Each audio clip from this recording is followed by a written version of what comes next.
Major funding for KPBS Evening Edition has been made possible in part by Bill Howe Family of Companies, providing San Diego with plumbing, heating, air, restoration, and flood services for over 40 years. Call 1-800-BILL-HOWE or visit billhowe.com. And by the Conrad Trebas Foundation, Darlene Marco Shiley, and by the following.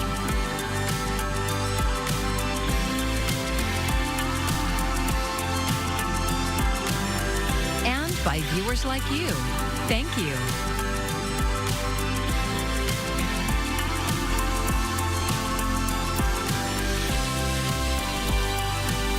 Thank you for joining us. I'm John Carroll in for Maya Trabulsi. On top of getting their kids out of bed, packing lunch, and making sure they aren't late to class, some San Diego parents have a new source of stress this school year: immigration enforcement. KPBS reporter Gustavo Solis shows us how a group of volunteers are trying to ease that stress. Let me give you this information. We're doing Teachers are Lincoln. We're doing some awareness against ICE, given that, ICE has been snatching our parents recently from Linda Vista last week elementary.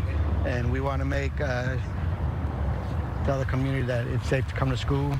Lincoln High School teacher Rene Zambrano passes out flyers in front of the school Tuesday morning in English and Spanish. La migra no tiene lugar en nuestro pueblo, nuestras comunidades, nuestras escuelas, okay? He's a member of Unión del Barrio, an organization that has trained more than 100 teachers on how to protect students from potential immigration enforcement near schools. The group organized teacher patrols before school hours at several San Diego schools this week. They say demand is high, especially after federal agents detained parents near schools in Chula Vista and Linda Vista earlier this month. And news reports show similar arrests near schools nationwide. Erendira Ramirez is another teacher and an organizer with the Association of Raza Educators. She criticized what she calls the federal government's tactic of arresting people dropping off their kids at school. You can approach people at any other time, and yet you're choosing to do it as they're picking up their kids, as they're dropping off their children, and that's unacceptable. She says that it's important for teachers, parents, and students to show support for immigrant families. We urge the community to be vigilant and aware of what is normal, what they're used to seeing in their community, so that when something is out of place, right, when you see somebody, a car that you don't recognize, a car that's looking like, with very dark tinted windows. In emails to KPBS, the Department of Homeland Security has confirmed the arrest of parents near school campuses, but claims that agents are not targeting schools. Gustavo Solis, KPBS News.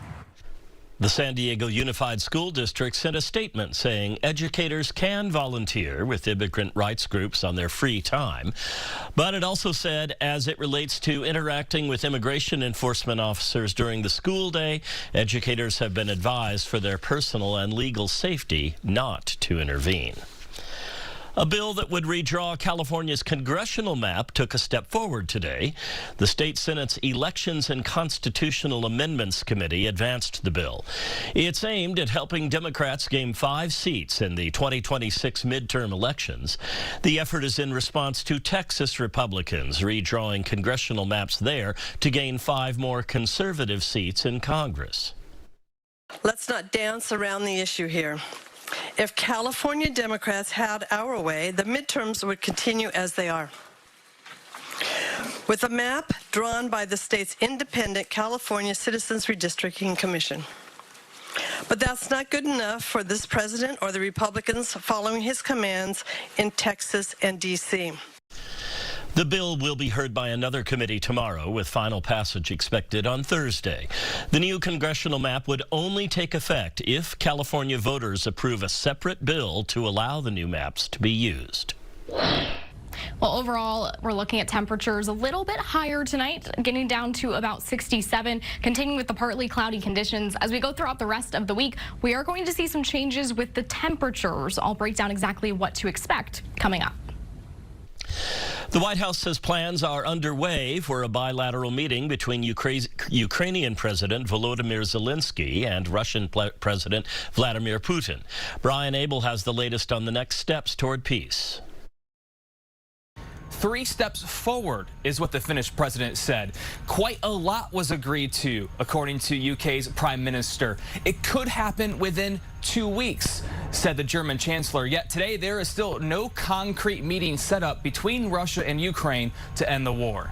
President Trump says that's what he worked to set up when he paused the meeting of European leaders Monday to call President Putin from the Oval Office. I didn't do it in front of them. I thought that would be disrespectful to President Putin. I wouldn't do that because they have not had the warmest relations. Putin told me it was years that he didn't speak to anybody from the White House, and it was a long time that he didn't speak to anybody from Europe. No, it's a fractured relationship. And I told him that we're going to set up a meeting with President Zelensky, and you and he will meet, and then after that meeting, if everything works out, okay, I'll meet and we'll wrap it up. But, it takes, in this case, 2 to tango. They have to have somewhat of a relationship. Otherwise, we're just wasting a lot of time. Zelensky says he wants to meet Putin, but today the Kremlin is non-committal. Also unclear is if Putin has agreed to any of the agreements made here yesterday by the U.S. and European leaders.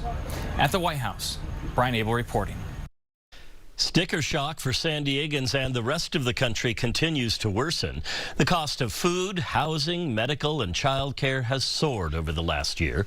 In fact, San Diego has seen the highest price jumps in the country. Local businesses are also under pressure with tariffs. President and CEO of the San Diego Regional Chamber of Commerce, Chris Cate, spoke to KPBS's Amita Sharma to break down what this means for local consumers and the economy.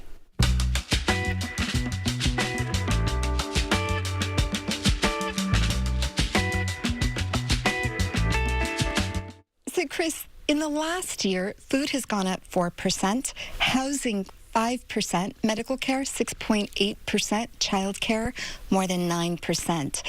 This is a strain, to say the least, on San Diegans' finances. What effect is inflation having on San Diego businesses? They are dealing with the same impacts as everyday San Diegans. They're just trying to run a business as well, too, and it's very difficult because they're experiencing those same inflationary pressures as everybody else. So far, many businesses have absorbed the cost of President Trump's tariffs. Elsewhere in the country, businesses are starting to pass those costs on to consumers. Do you expect the same locally? What are you hearing?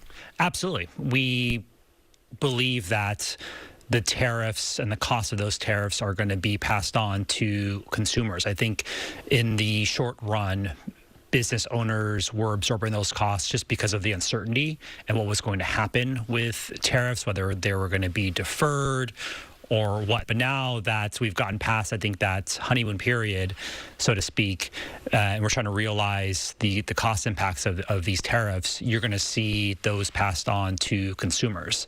They have to go someplace. Meanwhile, unemployment has reached 5.2% locally. If trends continue on inflation, tariffs, and unemployment, what's your prediction for the San Diego economy? I'm not an economist, but I think you can see continued increases in inflation. You can see rise in unemployment. You can see business owners begin to make the very difficult decisions to shut down their businesses or relocate elsewhere. All of the economic uncertainties definitely plays a detrimental role in our local economy and local business owners in San Diego, and we're going to have to adjust to that. Chris, what effect have the ICE raids locally had on businesses and labor? I think, and I don't have scientific data to back this up, it's more anecdotal in nature, but I think that you see a lot of business owners and employees who are not engaging. It's introducing that level of certainty for our business owners. They understand how they are able to proceed and not have, again, these actions coming before them and not knowing what's going to happen or what they believe is going to negatively impact their businesses and their employees as well, too. I didn't understand. You said it's reduced the level of engagement. What do you mean by that? I think you have folks who are investing in their businesses or employees who are coming to work who feel a level of certainty and are safe going to work. When you don't have that level of, or you introduce that level of risk or possibility for a business owner, you're going to kind of revert back. You're not going to be as, I think, wanting to invest or wanting to be engaged in the community, things of that sort. But are you saying that employees are just not showing up to work? Yeah, that's something that we're hearing as well too. Absolutely, and that's got a negative impact on our business owners. Finally, the San Diego Regional Chamber of Commerce in July expressed its concern with the U.S. ambassador to Mexico about tariffs on Mexican goods. Describe the impact first of those tariffs on the cross-border economy, and did the Chamber's expression of concern move the needle on those tariffs? We hope so. I think what we have been trying to educate business owners, the general public writ large in San Diego is the fact that when you look at imports from Mexico, 40% of those imports originate from the U.S. You have products that cross the border 5 or 6 times before a finished product is actually sold to consumers here on the U.S. side. And so it's not as easy as just passing off a tariff or a cost and that's it. The origination issue is a large one, and we have such a large presence here in San Diego and across the border with a wholesale of products ranging from automobiles to medical devices. And so this level of uncertainty and these cost impacts have huge impacts to our region here in San Diego. And we're talking about tens of billions of dollars, thousands of jobs that are relying upon the binational cooperation that we have with Mexico. Amitha Sharma with that report. Public Matters is a partnership between KPBS, iNews Source, and Voice of San Diego. You can see more of our stories at kpbs.org/Public Matters. Parking for major events near Petco Park is going to get a lot more expensive starting in September. KPBS reporter Jacob Ayers says the new rates will help the city balance their budget, but there's pushback from local organizations. The City of San Diego is rolling out special event pricing on downtown parking meters that will affect locations within a half-mile of Petco Park. Rates will jump from $2.50 to $10 an hour during events that attract 10,000 people or more. Not everyone is happy about the change. Earlier this year, they raised it to $2.50, and now they're going to raise it to $10. I mean, that's a pretty significant change for approximately 100 days a year. That's going to be happening. Michael Trimble is president of the Gas Lamp Quarter Association, which represents more than 400 businesses. The surge pricing zone includes his district, much of the East Village, and surrounding neighborhoods. He's worried about losing workers and customers due to new parking prices. It would be a tremendous impact to the business community, the workers that work down here, and also in East Village, and all the residents as well. His organization is not alone in opposition.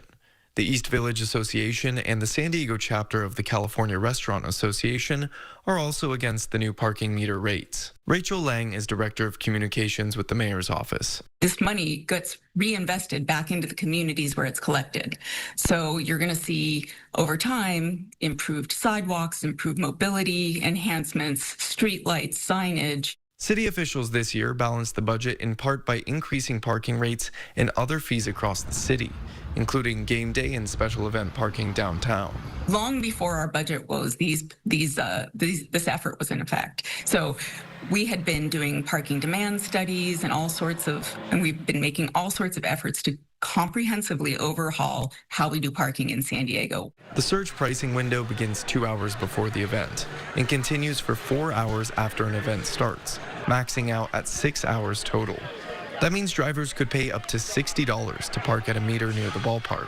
The city lists 17 special events in September alone, 14 of which are Padres games. In a statement, a Padres spokesperson said, "The city's decision will make it significantly more expensive for fans, workers, and residents to park on the streets surrounding the ballpark." The city made this decision without meaningful input from key stakeholders, including the Padres organization. We have not yet received information regarding how the new parking revenue will be reinvested locally, but look forward to better understanding the city's plan.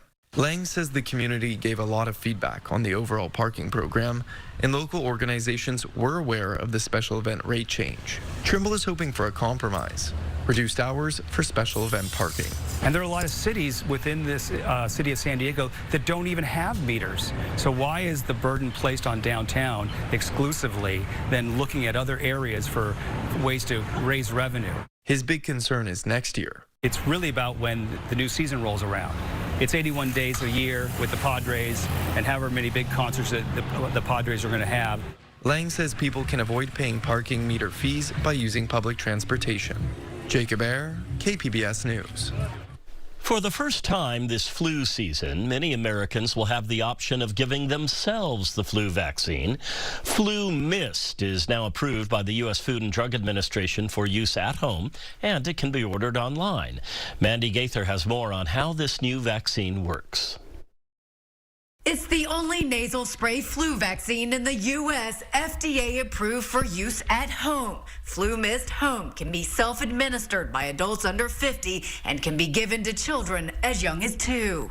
It's delivered with cold packs in a cold chain shipping model, and actually one of the great steps is when you receive your dose, there's a temperature tag that gets scanned to ensure that it stayed in the right temperature throughout the entire shipping process and that it's safe and ready to use. The vaccine nasal spray is now available for home delivery in 34 states. It can be ordered online after a brief medical screening questionnaire, which will be reviewed by a licensed healthcare provider before the vaccine is prescribed. It's covered by most commercial insurance companies with a fee of $8.99 for shipping and handling. It's quite easy to administer. All they do is take it out of its packaging, put it into one nostril, spray the device, remove a clip from the middle, and then spray it into the other nostril. Last flu season was unusually severe. Preliminary estimates from the U.S. Centers for Disease Control and Prevention suggest that between October 2024 and May 2025, there were up to 82 million illnesses,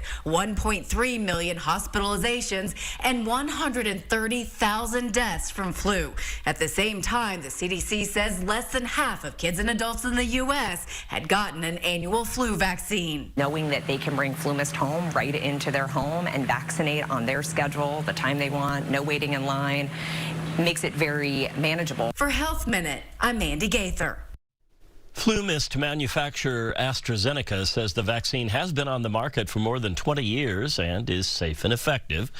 This is just the first time it'll be approved for self-administration at home.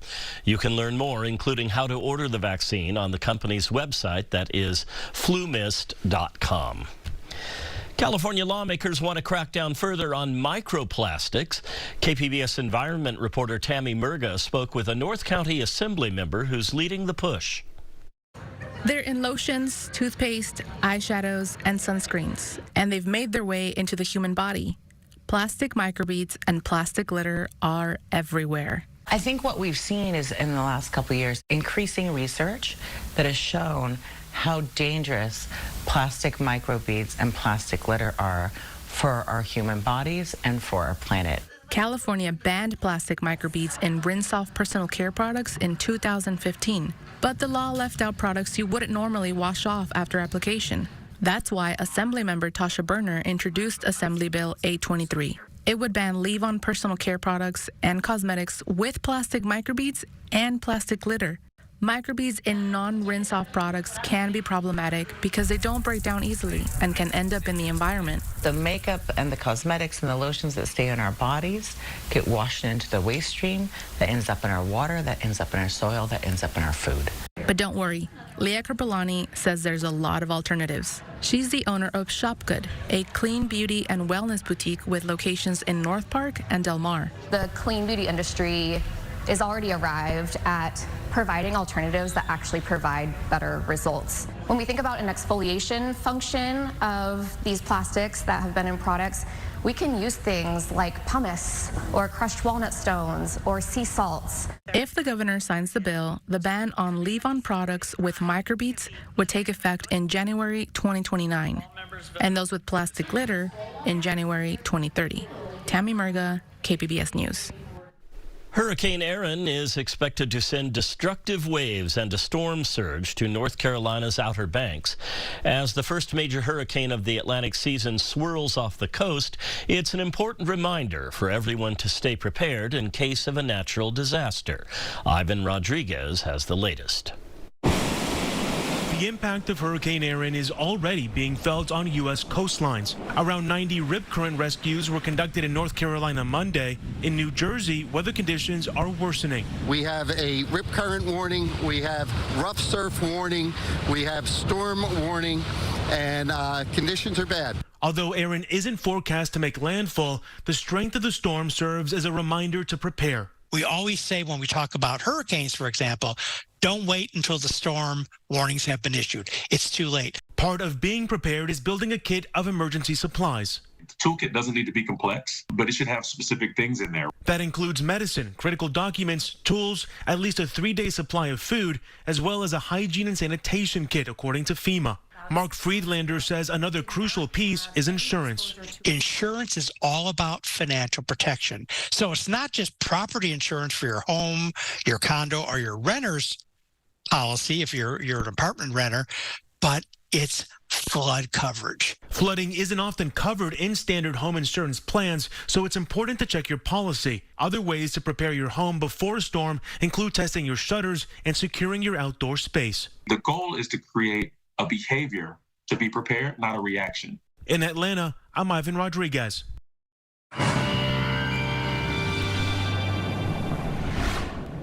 Well, the temperatures are really the big story as we go throughout the rest of the week. We're looking at a slight warming trend. Now, for some regions, especially our desert regions, we're looking at an extreme heat watch later into the week. So Thursday and Friday, we see those temperatures get to and above 110 in some areas. And then, of course, continuing to track the marine layer. We've been seeing those low clouds getting a little bit further inland so far this week. Expect that to continue the next couple of days as well. But overall, looking at conditions for tonight, we're in the low 60s, somewhere like Oceanside, upper 60s for San Diego. A little bit warmer as we head farther inland. Borrego Springs looking at the mid 70s overnight. Then as we look ahead to tomorrow, you can see continuing with the partly cloudy skies closer to the coast, we get to 110 already in Borrego Springs. And that's really the threshold where we're really talking about the dangerous heat that you need to be taking precautions against. You need to be keeping heat-related illness in mind. As we get over to the coast, though, much cooler, of course. We're at 80 in Oceanside, 89 for Escondido, and 78 for San Diego. Let's break down the next couple of days here. On the coast, not too much of a warming trend. We go from 80 to 83. You probably won't notice much of a difference. It's further inland that we see a little bit more of a pronounced warming trend. Inland 90 to 93, again, not too much of a difference, but it's just going to continue as we go through the next couple of regions here in our mountain regions. 79, we actually get down to 76 by Friday, and then we're up to the low 80s by the time we get to Sunday. So a little bit of a roller coaster here. It's our desert regions that we're already at 110. We're warming up to 111 by Friday, so really already seeing that warming trend in effect. Then as we head to the weekend, we start to even out a little bit. We get back below 110. 107 for your Saturday, 108 for your Sunday. A little bit more hazy skies, though, as we look ahead to the weekend. Again, you want to be making sure you're taking those precautions against heat-related illness here, not staying outside longer than you have to, and staying hydrated. For KPBS News, I'm AccuWeather's Anna Azalian. The size and structure of our brains go a long way to explaining what makes us human. But what caused our brains to become what they are? KPBS SciTech reporter Thomas Fudge spoke to UC San Diego researchers who have pinpointed one part of our DNA that is a very strong candidate. Our closest animal relation is the chimpanzee, and our evolutionary split from chimps happened about 5 million years ago. Since then, some parts of our genome have mutated very quickly, and those parts are called human accelerated regions. One of them that's very involved in brain development is called HAR123, a gene enhancer. And, you know, I guess as an analogy, one can think of genes as being the players in an orchestra, and enhancers are basically like the conductor. Miles Wilkinson and his research partners at UCSD zeroed in on that genetic conductor, HAR123, to see what it did and what genes it activated. They found that it was very active in creating precursor cells that became neurons in the brain. When they used gene editing to remove it from mice, they saw a dramatic reduction in those cells. Researchers are trying to understand why human brains are so unique and so different from those of our primate cousins. Our brains are larger and devote more area to the cerebral cortex, which is important for higher cognitive functions. And that's much larger in primates than non-primates, but it's even much larger in humans compared to chimps or other non-human primates. In mouse trials, researchers have shown HAR123 is critical for developing cognitive flexibility. Proof of that in humans is a long way off. But Wilkinson adds studying that genomic region could also help explain the causes of neural diseases like autism or schizophrenia. And given that HAR123 is important for forming the brain cells, it basically, regulates the generation of brain cells, neural cells and glial cells. It stands to reason that if it's somehow mutated or messed up in some individuals, that you could end up with a neural disease. Wilkinson and his research team published their study last week in the journal Science Advances.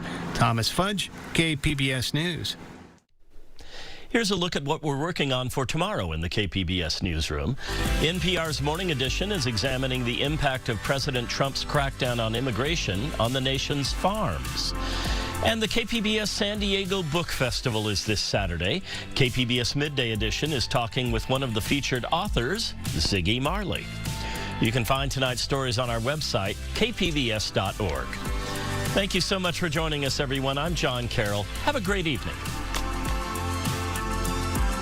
Major funding for KPBS Evening Edition has been made possible in part by Bill Howe Family of Companies, providing San Diego with plumbing, heating, air, restoration, and flood services for over 40 years. Call 1-800-BILL-HOWE or visit BillHowe.com. And by the Conrad Prebys Foundation, Darlene Marco Shiley, and by the following.